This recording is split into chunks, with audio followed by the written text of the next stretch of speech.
अस्सलाम वालेकुम, how are you class 9 बच्चे। न्यूक्लियस को डिस्कस करते हैं। आपके पास लॉन्ग क्वेश्चन आता होता है और इम्पोर्टेंट भी है। डिस्कस करते हैं, स्टार्ट करते हैं। यूकैरियोटिक सेल के अंदर यूकैरियोटिक सेल्स के पास एक प्रोमिनेंट न्यूक्लियस होता है, एग्जैक्ट एक न्यूक्लियस होता है। अब आप लोग कहोगे कि हमें कैसे याद रहेगा। आप लोगों ने देखना है कहीं पे भी आपके पास एमसीक्यू आ रहा है, कोई शॉर्ट क्वेश्चन आ रहा है, लॉन्ग क्वेश्चन आ रहा है। यू का मतलब होता है बायोलॉजी के अंदर आफ्टर, कैरियोटिक का मतलब होता है न्यूक्लियस, यानी न्यूक्लियस है।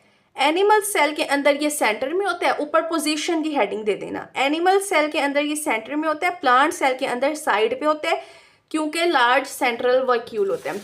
एनिमल सेल की तो डायग्राम मैंने नहीं बनाई थी, और जो पिछले 3 लेक्चर से मैं आपको डायग्राम दिखा रही हूँ, ये दिखाती हूँ। ये प्लांट सेल की डायग्राम थी, ये है इसका न्यूक्लियस। न्यूक्लियस को वैक्यूल ने साइड पे कर दिया कि भाई सेंटर में तो मैंने आना है, तुम साइड पे चले जाओ। लेकिन एनिमल सेल के अंदर ये सेंटर में होता है, क्योंकि उसमें वैक्यूल्स छोटे छोटे होते हैं। डायग्राम आपके पास बनी हुई है, एग्जैक्ट यही वाली डायग्राम बना देना। न्यूक्लियस बाउंड हुआ होता है डबल मेम्ब्रेन के साथ। ये देखो आप लोग, ये डबल मेम्ब्रेन है न्यूक्लियस की, इसके ये बाउंड हुआ होता है, अंदर वाली चीज बाउंड है। इसको क्या बोलते हैं? Nuclear envelope.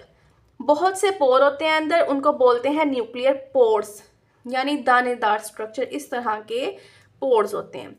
Inner jelly like, इसके अंदर जेली लाइक मटेरियल होता है। जिस तरह से आपके पास सेल के अंदर होता है लिक्विड, जिसको बोलते हैं साइटोप्लाज्म, इसी तरह से न्यूक्लियस के अंदर जो लिक्विड होता है उसको क्या बोलते हैं? न्यूक्लियोप्लाज्म। जेली लाइक मटेरियल होता है इन शॉर्ट। नेक्स्ट, न्यूक्लियोप्लाज्म के पास फाइन थ्रेड मटेरियल होता है। ये आप लोग देख सकते हो, ये फाइन थ्रेड धागेदार मटेरियल है। इसको क्या बोलते हैं? इसको बोलते हैं क्रोमेटिन। ये कंपोज करता है डीएनए और प्रोटीन्स। ड्यूरिंग डिवाइडिंग, जब आपके पास सेल की डिवीजन हो रही होती है बच्चे, तो ये जो क्रोमेटिन है ये कंडेंस होता है और एक थिक क्रोमोसोम बना देता है। ये देखो, सबसे पहले ये धागेदार एक स्ट्रक्चर, ये क्रोमेटिन है, ये थिन होकर इस तरह से एक क्रोमोसोम बना देते हैं।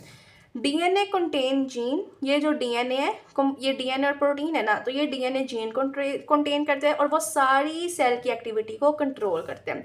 उसके अलावा डीएनए जो है वो रिस्पॉन्सिबल होता है ट्रांसमिशन में कैरेक्टरिस्टिक, यानी डीएनए खसूसियात को नस्ल दर नस्ल नेक्स्ट ट्रांसफ़र करता है। जिस तरह से दादी से बाप में, बाप से बेटी में, या नेक्स्ट आप लोग कह लो कि इसी तरह से डीएनए से आते हैं, जो हमारे में खसूसियात मामा से आई होती हैं या पापा में से।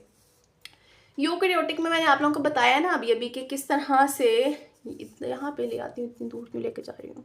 ओके, यहाँ पे मैंने आप लोगों को बताया ना यूकैरियोटिक में कि यू का मतलब होता है आफ्टर, यानी जिनमें न्यूक्लियस होता है। तो क्यों पढ़ा था? क्योंकि हमारे पास प्रोकैरियोटिक सेल भी होते हैं जिसमें न्यूक्लियस नहीं होता। प्रो से आप लोग याद रख लो बिफोर, कैरियोटिक से याद रख लो न्यूक्लियस। बच्चे ग्रुप में ऐड होने के लिए 0321455657 पे कांटेक्ट करें, और ट्यूशन आप लोग ले सकते हैं, नोट्स आप लोग ले सकते हैं। उसके अलावा मुझे सब्सक्राइब करें। वीडियो अच्छी लगी हो तो कमेंट लाजमी करना, और कोई चीज़ की नहीं समझ आई होगी कमेंट में पूछ लेना, मैं आप लोगों को बता दूंगी। अल्लाह हाफ़िज़।